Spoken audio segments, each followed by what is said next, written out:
இன்றைய தினம் கர்த்தராகிய இயேசு கிறிஸ்து உங்களுக்கு அருளிச் செய்த 1860வது வருடத்தின் வேதாகம வசனம். ஆதலால் அவர்களுடைய கனிகளினாலே அவர்களை அறிவீர்கள். புஸ்தகம் மத்தேயு 7ஆம் அதிகாரம் 20ஆம் வசனம்.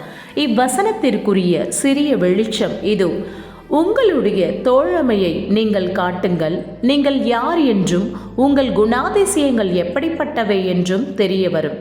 உங்கள் வீட்டிற்குள் மேசையில் என்ன திறந்து கிடக்கிறது என்றும் உங்கள் வீட்டில் உள்ள அந்த வேதாகமம் எவ்வாறு குறிக்கப்பட்டுள்ளது, பயன்பாட்டில் உள்ளது என்பதை பார்க்கட்டும்.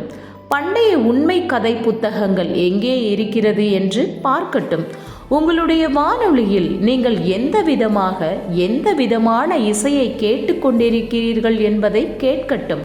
உங்களுடைய வீட்டில் எந்த மாதிரியான படங்களை நீங்கள் வைத்துள்ளீர்கள் என்பதை பார்க்கட்டும். அப்பொழுது நீங்கள் எதனால் உருவாக்கப்பட்டு இருக்கிறீர்கள் என்பதை அறிந்து கொள்ள முடியும். ஆம், அதைத்தான் உங்களுடைய ஆத்துமா புசித்து கொண்டிருக்கிறது. உங்களுடைய சாட்சி என்னவாக இருந்தாலும் அதை பொருட்படுத்தாமல் உங்களுடைய கனிகள் நீங்கள் என்னவா இருக்கிறீர்கள் என்பதை நிரூபிக்கின்றன. உங்கள் ஆத்துமா எதையாவது புசிக்கிறது.